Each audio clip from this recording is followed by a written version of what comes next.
Gracias, diputada Tapia. Gracias a ustedes. Buenas tardes.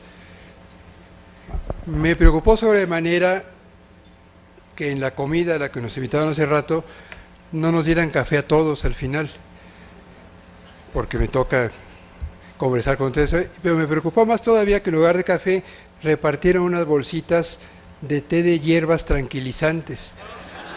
Y vi que varios de mis compañeros invitados a este evento apuraron con mucho interés esa bebida, así que no, vaya, si se duermen lo entenderé perfectamente. Tengo que comenzar con dos precisiones conceptuales. En este encuentro todos hablamos de la izquierda, pero, como ya se ha dicho, sigue haciendo falta precisar qué se entiende por ella. Hay quienes identifican a la izquierda con el cambio, con la extensión de la democracia, con la reivindicación de la gente. Otros le asignan fundamentalmente una identidad estatista y en otros casos revolucionaria. Una propuesta que quizá resuelve esta indefinición, aunque de manera incompleta, es la que presentó hace varios años Norberto Bobbio, que identifica a la izquierda con la lid, con la lucha por la igualdad. Se trata de una acepción congruente con el meollo del pensamiento de izquierda, pero no con muchas prácticas que suelen estar cobijadas bajo esa denominación. En lo personal me parece que el patrimonio ético y la tradición libertaria de la izquierda está descrito en esa identificación con el afán igualitario, pero me hago cargo, porque las he conocido, de que las costumbres autoritarias de numerosas vertientes reputadas y sobre todo autoconsideradas como de izquierda, las harían incompatibles con esta definición. La otra precisión se debe a la muy bien conocida abundancia de tendencias, organizaciones e incluso posiciones individuales que se identifican con la izquierda. Las diferentes vías para pugnar por la igualdad e incluso las inconsecuencias con esa aspiración conforman solamente uno de los asuntos en los que podemos encontrar discrepancias profundas en el campo de lo que suele denominarse como de izquierda. Hace tiempo advertí que por ello de la izquierda hay que hablar en plural. Solamente así se reconoce la diversidad y sobre todo las contradicciones que definen y a menudo confrontan a las posiciones y actitudes, pero también intereses que menudean en este campo de la vida pública. De cualquier manera, en esa conversación me voy a referir a la izquierda, para simplificar en singular. Los comportamientos que suele tener en materia de comunicación política son de los pocos que, salvo escasísimas excepciones, homogeneizan a las izquierdas. Más aún, en México la política de izquierda se distingue poco, o a veces nada, de la política tradicional en el comportamiento ante y en los medios de comunicación. Una y otra suelen ver a los medios no como vehículos de interlocución con la sociedad, sino como espacios de disputa en donde es preciso lograr y mantener fidelidades, aunque sea utilizando los recursos más atávicos y de carácter clientelar. La dificultad de la izquierda para entender a los medios como interlocutores y no como instrumentos proviene de las épocas en las que era excluida de los espacios de comunicación institucionales, comerciales, en donde incluso a menudo, y esto no hay que olvidarlo, a menudo la izquierda en los medios era calumniada y vilipendiada. Sin acceso a la prensa y más tarde tampoco a los medios electrónicos, la izquierda se replegó a desarrollar sus propios medios de comunicación, confrontar a los medios comerciales y progubernamentales, pero sobre todo denunciar inequidades, impugnar al poder, así fuese desde espacios de escasa presencia pública, fueron propósitos cardinales de la izquierda. Al periodismo de ese signo lo animaba una convicción originada en la teoría revolucionaria. Para Lenin, como saben muchos de ustedes, el periódico era un instrumento de agitación, pero también de organización. Células y comités tenían como tarea común la distribución y eventualmente la discusión de los órganos de prensa de partidos y grupos de izquierda. Varios rasgos hacían inconfundible, pero también marginal a esa prensa. Allí abundaban inflexibles arengas hacia una clase obrera por lo general poco interesada en tales exhortaciones. También había amplio espacio para discusiones ideológicas y sobre todo ideologizadas, resultado de diagnósticos escasamente arraigados en la realidad. y era acostumbrado que aparecieran los saldos de recurrentes rencillas internas, porque si algo distingue a la izquierda más allá del linaje político o el apellido ideológico de cada una de sus vertientes, es su capacidad para las rupturas endémicas. La prensa de izquierda, por lo general, no estaba dirigida a la sociedad, o mejor dicho, no solía reconocer la diversidad y complejidad sociales, sino al idealizado motor del cambio. A la clase obrera se le presentaba como destinataria de aquellos esfuerzos de comunicación, aunque en su ausencia o ante abundantes dificultades prácticas para llegar a ella, se le reemplazaba por los simpatizantes y militantes de lealtad política comprobada. Algunas expresiones de ese periodismo partidario utilizaban un lenguaje impostado porque se suponían destinadas a lectores poco sofisticados. Denuncias y explicaciones eran escritas en un lenguaje simple a partir de la suposición de que los trabajadores preferían textos concisos, indicaciones puntuales, determinaciones perentorias. Era una prensa de consignas. La relación de la izquierda con esos lectores, cuando lo sabía, era paternalista. Se trataba de una clase obrera a la que había que aleccionar y persuadir. Tales propósitos y los estilos comunicacionales que se derivaban de ellos eran compartidos por la izquierda en muy variados rumbos de América Latina, con diferentes historias y desde luego con presencia e influencia variadas. En otros países la prensa de izquierda tuvo una etapa populista cuando intentó ser popular. A mediados de los años 80, Jesús Martín Barbero, un colega de origen español, avecindado hace décadas en Colombia, un destacadísimo estudioso de la comunicación latinoamericana, identificaba en estos términos las limitaciones de la prensa que antes del golpe militar editaban los grupos de izquierda en Chile. Decía lo siguiente Jesús Martín Barbero: el discurso de esos diarios seguirá siendo fiel a la matriz racional y iluminista, a su función de ilustración popular y propaganda política. Los objetivos seguirán siendo educar a los sectores populares, elevar su conciencia política y representarlos en o frente al Estado. Solo que esa representación significa la asunción únicamente de aquellos asuntos que la izquierda marxista tiene por políticos o por politizables, idea de lo político y por lo tanto de lo popular representable, en la que no cabrán más actores que la clase obrera y los patronos, ni más conflictos que los que vienen de la producción, del choque entre el capital y el trabajo, ni más espacios que los de la fábrica o el sindicato. Una visión heroica de la política que deja fuera el mundo de la cotidianidad, de la subjetividad y la sexualidad, tan fuera como quedará el mundo de las prácticas culturales del pueblo, narrativas religiosas o del conocimiento, fuera, o lo que es peor, estigmatizadas como fuente de alienación y obstáculos a la lucha política. Eso dice Jesús Martín Barbero. Aquella prensa de izquierda era, para decirlo en otros términos, autocomplaciente y maniquea. Buenos y malos, conscientes y manipulados, explotados y explotadores, protagonizaron una narrativa transparente y predecible.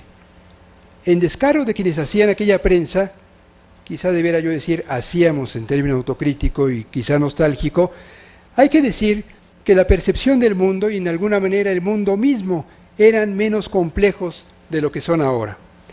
En el litigio global e ideológico había claramente un flanco izquierdo y uno derecho, aunque desde entonces, y por supuesto ahora se puede cuestionar si aquellas eran izquierdas todas merecedoras de tal nombre, y si en el terreno de enfrente todas a las que se etiquetaba con esa descalificación eran realmente derechas.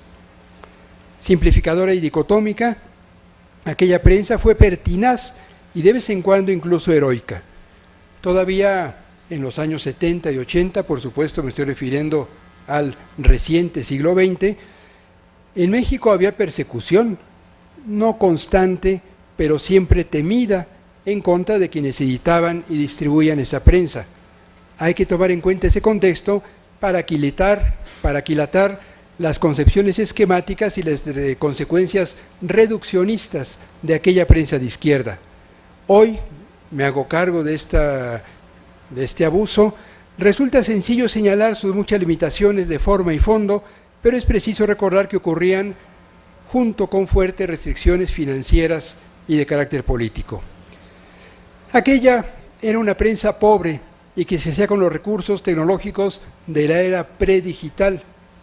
Los jóvenes que por fortuna están en esta sesión no saben o no imaginan o no conocieron la existencia de una época en la que no teníamos internet, ni chats, ni blogs.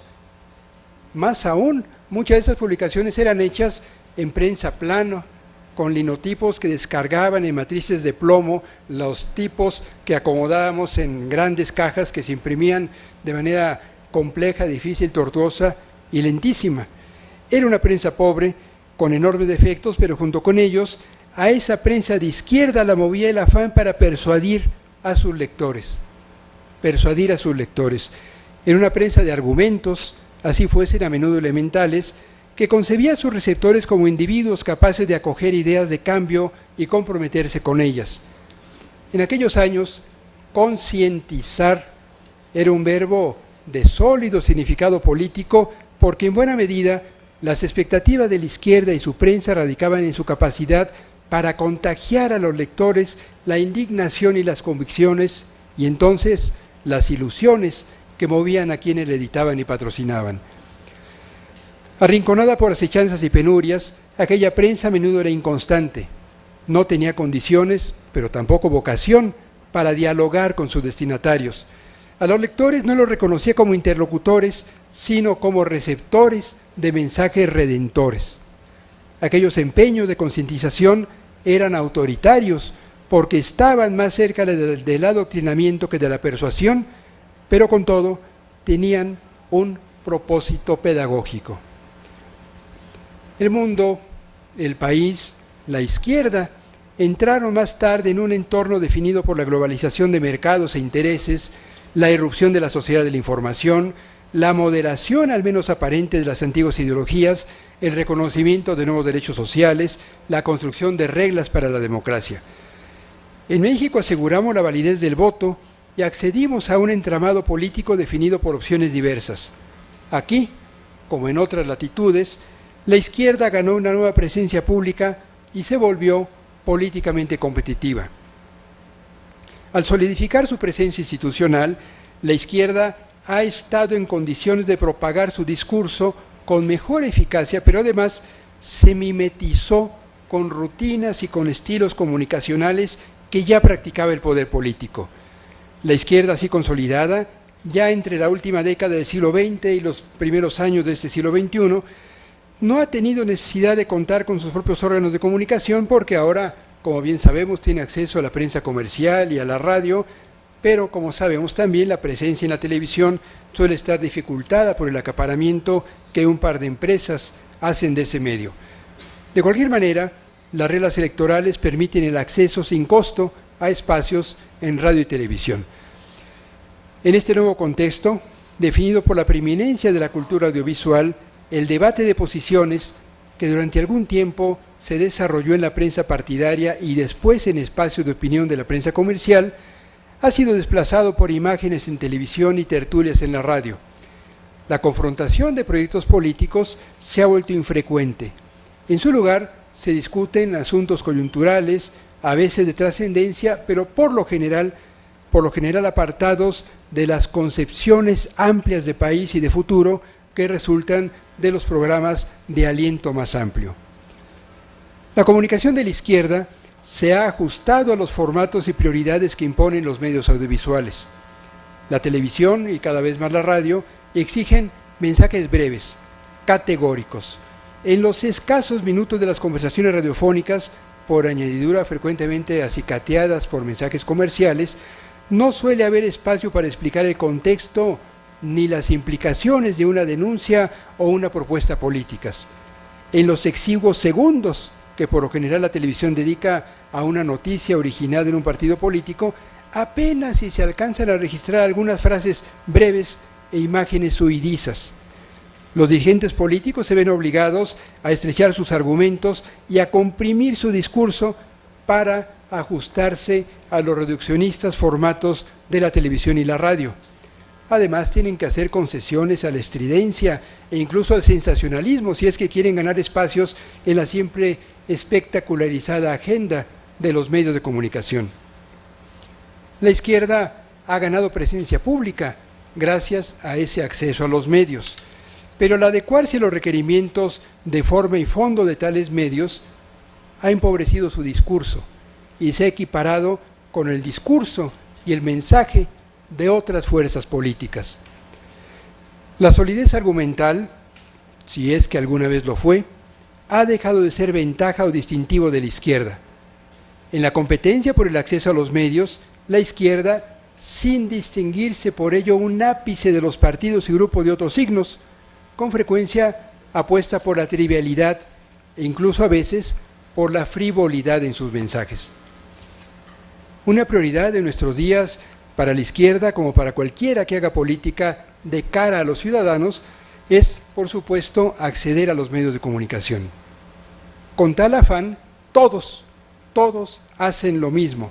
No solamente ajustan sus discursos a horarios, estilos y formatos de la televisión, además han consentido y propiciado que el mensaje político quede hipotecado a las condiciones del marketing. Con no poca frecuencia, como bien saben casi todos ustedes, los partidos dejan su comunicación política en manos de especialistas en mercadotecnia. A la comunicación política, es decir, a la relación entre los políticos y el resto de la sociedad, a través de los medios, se le concibe entonces como una actividad subordinada a técnicas de mercadeo, y a los electores se les considera únicamente como telespectadores. Determinada por el marketing, la política ha sido considerada como producto en detrimento del servicio, del compromiso y quizá también de las convicciones. Las ideas y también los ideales han sido abrumados por mensajes capaces de conmover el ánimo de los televidentes. El formato de la televisión, ya lo decía Marshall McLuhan hace casi medio siglo, en los años 60, cuando destacó la propensión de ese medio a exigir contemplación pero no interacción y mucho menos reflexión, es esencialmente propicio a las emociones. Se trata entonces de conmover a los telespectadores no con antitelevisivos argumentos, sino con ofertas o acusaciones que no requieren ser demostradas porque en la pantalla las cosas transcurren con tanta rapidez que no hay tiempo para hechos ni para verificaciones. La impresión así suscitada depende exclusivamente de dichos al aire y de imágenes, mientras más contundentes mejor. El mensaje, pero también los escenarios del quehacer político, son acaparados y modulados por los medios. El especialista colombiano Omar Rincón, otro colega muy prolífico en el estudio riguroso de los medios, lo describe este panorama con descarnada franqueza y lo cito también de manera extensa. Los medios de comunicación imponen cada vez más su lógica del entretenimiento, de espectacularización y simulacro para la construcción de la realidad política. Los medios se convierten en actores, escenarios y dispositivos fundamentales de la política. Ese auge y consolidación de los medios de comunicación, en especial la televisión, sobre la política, va en paralelo con el declive del discurso político basado en las ideologías, la argumentación racional, el debate entre iguales y los tiempos largos. El efecto está en que, aunque amplifican el debate público y lo hacen más cercano a la emoción colectiva, le quitan profundidad, argumento y densidad a la política. El resultado, una sociedad de gobernantes ídolos, prácticas periodistas débiles e inconexas, ciudadanos seducidos y encantados. Así, todo deviene política de celebrities, democracia, espectáculo y ciudadanías entretenidas, dice Omar Rincón en un libro recientemente editado por la Fundación Ebert en Bogotá. No estamos ante conductas exclusivas de la izquierda. De hecho, en las formaciones políticas de otros signos suele haber más proclividad y más habilidad para ceñir sus mensajes a los requerimientos de la televisión y a los requerimientos del marketing. Lo destacable aquí es la resignación o acaso la convicción con que la izquierda ha sometido sus tareas de comunicación política a esos estilos y exigencias. Supeditada al entorno mediático en cuyo centro se encuentra la hegemonía de la televisión, La comunicación política transmite emociones, indignación o rechazo enfáticos, o enardecimiento y adhesiones conmovidas, son propósitos de la comunicación política acotada por las prioridades mediáticas. Tales estilos, como es bien sabido, favorecen la personalización de la política con un consiguiente desplazamiento de los partidos y otra vez desplazamiento de las ideas. Muchas gracias. La política queda reducida a la capacidad persuasiva de cualquier ciudadano medianamente carismático, cualquier productor con un mínimo de habilidad en la retórica audiovisual o cualquier consultor con un guión capaz de dosificar promesas y descalificaciones de manera más o menos atractiva. No hay que sorprenderse de la abundancia de campañas negras en donde se cultiva el descrédito del adversario. La televisión es tan refractaria a las ideas como proclive a la reprobación expedita y categórica. Ante los medios convencionales, ahora contamos con Internet. Los espacios abiertos y accesibles en la red de redes, y especialmente las redes sociodigitales, se han convertido en instrumentos indispensables de la comunicación política. Seguramente no hay partido ni candidato que no tengan cuentas en Facebook o en Twitter, pero con frecuencia no saben qué hacer con ellas.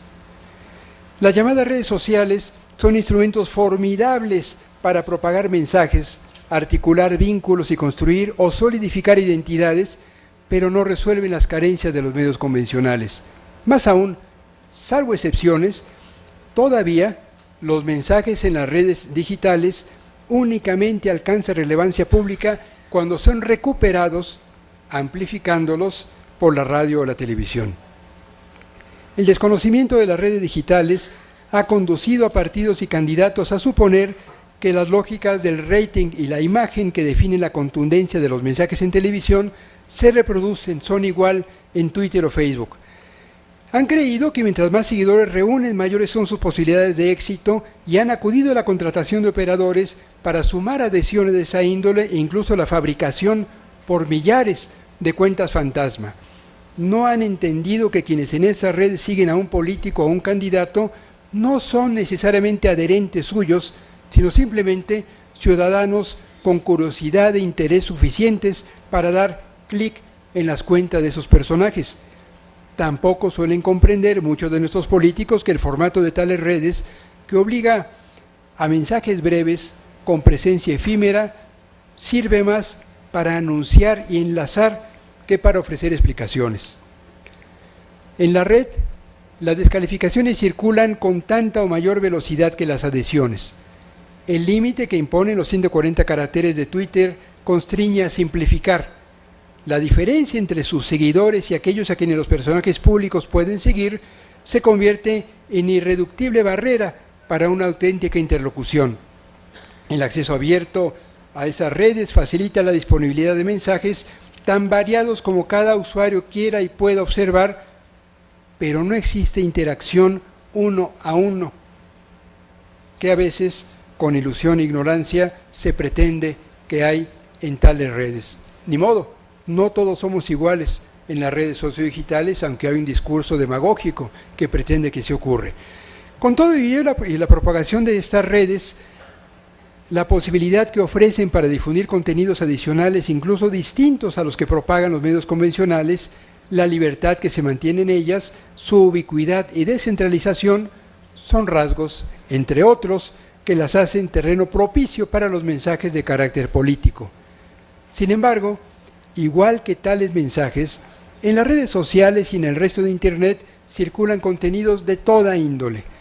La propuesta de un candidato o la respuesta de un gobernante quedan entremezcladas, revueltas con, qué sé yo, la fotografía de una cantante, la bravata de un futbolista o la defensa de un entrenador de fútbol, y sobre todo con los mensajes personales de los amigos de quien contempla ese desfile incesante de expresiones que retosan en sus cuentas de Twitter o Facebook, para referirme solo a las dos redes más conocidas en México.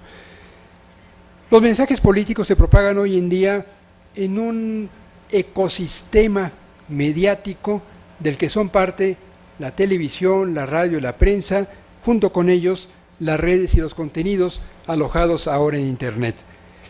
Los ciudadanos hoy en día son espectadores y eventualmente productores ellos mismos de contenidos. Pueden asentir a una entrada de Facebook, retuitear una frase que les gusta, añadirse a listas de seguidores o retirarse de ellas, y todo esto ocurre en medio de un torbellino de mensajes en un entramado de variados recursos comunicacionales al que algunos hemos denominado sociedad de la información. En esta sociedad de la información, los territorios que ocupa la política se han disipado y ahora se integran con espacios antaño exclusivos del entretenimiento o incluso de la vida privada. Un ciudadano común puede enterarse de asuntos políticos en los mismos espacios en donde mira las fotos del cumpleaños de un amigo, apoya a su equipo de fútbol, accede a un video humorístico o se entera de las previsiones climatológicas.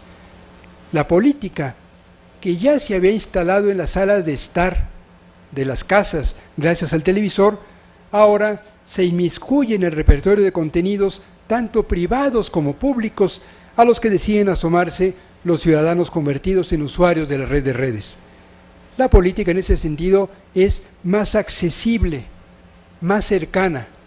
A cambio de ello, resulta desdibujada en las prioridades de las personas y entremezclada con temas de la más variada índole, y se acentúa su trivialización, al menos en la apreciación de muchos ciudadanos. A la propagación intensa y simplificadora de mensajes en los medios convencionales se añade esa fusión de ámbitos y temas facilitada por los medios digitales. Se trata de un contexto en donde lo público y lo privado se entreveran y cuyas consecuencias son contradictorias. Las personas ganan una capacidad inédita para definir la información que quieren recibir. Las voces de quienes se expresan en línea alcanzan un nuevo peso, aunque sea diseminado en ese enorme océano de contenidos a disposición de cada quien. Los individuos se afirman como tales, como individuos en la manifestación y mudanza de afinidades de toda índole. El derecho a decidir, tanto como el derecho a rechazar y respaldar, se ejerce con amplia libertad en cualquier tipo de asuntos. Paradójicamente, este afianzamiento del individuo ocurre cuando en sociedades como la nuestra apenas comenzábamos a construir con cierta eficacia organizaciones políticas capaces de desarrollarse para y con los ciudadanos. Todavía no hay un modelo capaz de relacionar con eficacia la organización política de los ciudadanos con el individualismo digitalmente vigorizado, pero los partidos de todos los signos no pueden desconocer la propagación de estas nuevas formas de manifestación ciudadana. Cualesquiera que lleguen a ser los esquemas de organización política en el futuro, creo que van a tener que tomar en cuenta la articulación ciudadana reticular en estos espacios digitales. Este nuevo contexto toma por sorpresa a las formaciones políticas de todos los signos. La izquierda no ha sido la excepción, aunque de la izquierda se hubiera esperado más sensibilidad ante cambios que permiten un ejercicio más extendido de la libertad de expresión política. La comunicación política de la izquierda no es diferente a la de otras corrientes. Seguramente eso se debe en parte a la difuminación, al menos aparente, de las ideologías políticas. La búsqueda de adhesiones electorales en competencia de horizontes estrechos con temáticas muy coyunturales y definidas por la simplificación y especialmente por la personalización de la política, acota las posibilidades de la izquierda para algo que le resulta fundamental, para ser diferente. En América Latina conocemos experiencias recientes de partidos y coaliciones de izquierda cuyo perfil y proyectos han sido desplazados por figuras más o menos carismáticas. Cuando las propuestas son suplantadas por el providencialismo político, me parece que estamos ante el abandono o al menos ante la postergación de los principios. En tales procesos no ha sido menor la capacidad de los medios de comunicación para elegir figuras independientemente de las plataformas políticas en las que se respalden. El nuevo panorama de la comunicación política comenzó a definirse cuando la televisión quedó consagrada como arena fundamental de la exhibición pública. Ahora la telepolítica es acotada, pero también reforzada por las redes sociodigitales.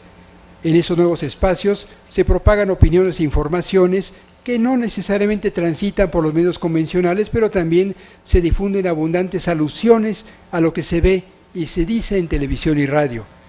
En ese contexto, la comunicación política de la izquierda ha cambiado poco en comparación con los rasgos que la definían cuando estaba casi totalmente marginada de los medios convencionales.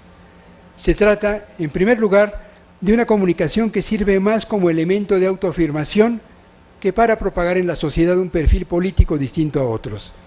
Con frecuencia, los contenidos que difunde la izquierda aluden a diagnósticos y propuestas o a cuestionamientos y denuncias cuyos antecedentes son conocidos fundamentalmente en el ámbito de la propia izquierda. Así como su antigua prensa partidaria era para los ya convencidos, la comunicación de la izquierda difunde a menudo de manera autorreferencial contenidos para cuya comprensión supone que los destinatarios comparten convicciones, circunstancias o claves para interpretarla. La comunicación política de la izquierda, en segundo término, por lo general, sigue ofreciendo una concepción maniquea de la realidad. El país y el mundo suelen ser explicados a partir de escenarios polares, ruines y nobles, pecadores y justos, neoliberales y equitativos, abusivos y democráticos, priistas y expriistas, pueblan los textos e imágenes que reproduce la izquierda. Anotamos un tercer rasgo. Si antes daba a conocer consignas para el pueblo, ahora la izquierda difunde eslóganes para la sociedad civil. Se apuesta más a la propagación de mensajes breves que a la discusión en extenso. Si la antigua izquierda se ensimismaba en disputas doctrinarias, la izquierda de lo que llevamos del siglo XXI se abstrae en la idealización de una sociedad que, sin embargo, no le responde ni la respalda de manera suficiente. Quizá los defectos en su comunicación política se encuentran entre las causas de esa indiferencia o indolencia de la sociedad ante tales requerimientos. Por otra parte, si en la comunicación diseñada por la izquierda hay atavismos, también se les puede identificar en la relación con el resto de los medios. Igual que la vieja clase política estableció con las empresas de comunicación y en no pocas ocasiones también con numerosos periodistas una relación de negocios, una relación sustentada en la dotación discrecional de recursos públicos, la izquierda gasta dinero de origen fiscal para comprar espacios y a menudo además para comprar simpatías en los medios de comunicación. De la misma forma que cuando son gobernados por el PRI no hay Presidencia de la República, Estado de la Federación o municipios relevantes que no compren espacios en los medios, también los funcionarios surgidos de la izquierda, cuando ocupan posiciones relevantes en la administración pública, construyen o aderezan su imagen y la de sus gobiernos con dinero público, con dinero de todos nosotros. De la misma manera que el gasto publicitario de los gobiernos del PRI y luego de los gobiernos del PAN se ha orientado cada vez más a comprar espacios en medios electrónicos, destinando menos proporciones a la prensa escrita, también las administraciones de partidos de izquierda, comenzando por el Partido de la Revolución Democrática, invierten recursos de los contribuyentes para anunciarse en radio y televisión. Todos los gobiernos de la Ciudad de México en el último cuarto de siglo, para mencionar un solo caso, quizá el más vistoso, han cobijado a una prensa que real o aparentemente se identifica, o eso dicen algunos, con la izquierda. La discrecionalidad para pagar inserciones y una política de comunicación que explique por qué a unos diarios se les asignan partidas más amplias que a otros, o se les asignan partidas simplemente, ha sido mantenida por todas las administraciones consideradas de izquierda en la capital del país. Menciono esta situación porque es una de las más notorias. Si en la asignación del gasto publicitario hubiera criterios de profesionalismo periodístico, equilibrio informativo o al menos de conducta ética, hay periódicos que reciben mucho dinero de estos gobiernos que simplemente y con toda franqueza no calificarían para recibir recursos oficiales. Pero no son esas las consideraciones que privilegian políticos y partidos de todas las filiaciones para congraciarse con los medios disponiendo de fondos públicos. Me parece que una política de izquierda comprometida con la calidad periodística y sobre todo con la transparencia en la compra de espacios, con la transparencia, en las relaciones entre el poder y los medios, tendría que prescindir, abandonándola completamente, de la compra de espacios para publicidad oficial. Nada de eso hay, que yo sepa, en la relación de la izquierda cuando llega a posiciones del poder con los medios de comunicación. Esas costumbres rudimentarias dificultan la comprensión y las respuestas al nuevo entorno mediático que, como hemos señalado, está definido por la abundancia de informaciones que atiborran a los ciudadanos hasta saturarlos y confundirlos. Hacer política en la sociedad de la información y sobre todo hacer comunicación política requiere entender y aprovechar ese contexto inédito. Los discursos de la izquierda conviven, pero pocas veces sobreviven en ese océano de mensajes, ofertas, reclamos, contenidos. Actualmente el ciudadano común es un individuo cada vez más informado, aunque no necesariamente comprende el significado de las abundantes noticias a las que está expuesto día y noche. Sabe muchas cosas, pero bien a bien entiende pocas. Una comunicación de izquierda, si es que la izquierda apuesta a tener en la sociedad interlocutores enterados y no solamente dispuestos a favorecerla, tendría que arriesgarse más en las explicaciones que en las arengas.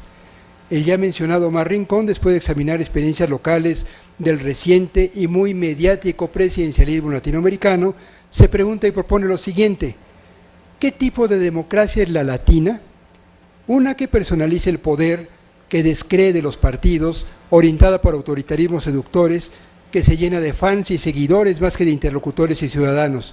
Una democracia que se construye vía medios de comunicación, sondeos de opinión y prácticas culturales de compadrazgo y emoción popular, eso dice Rincón.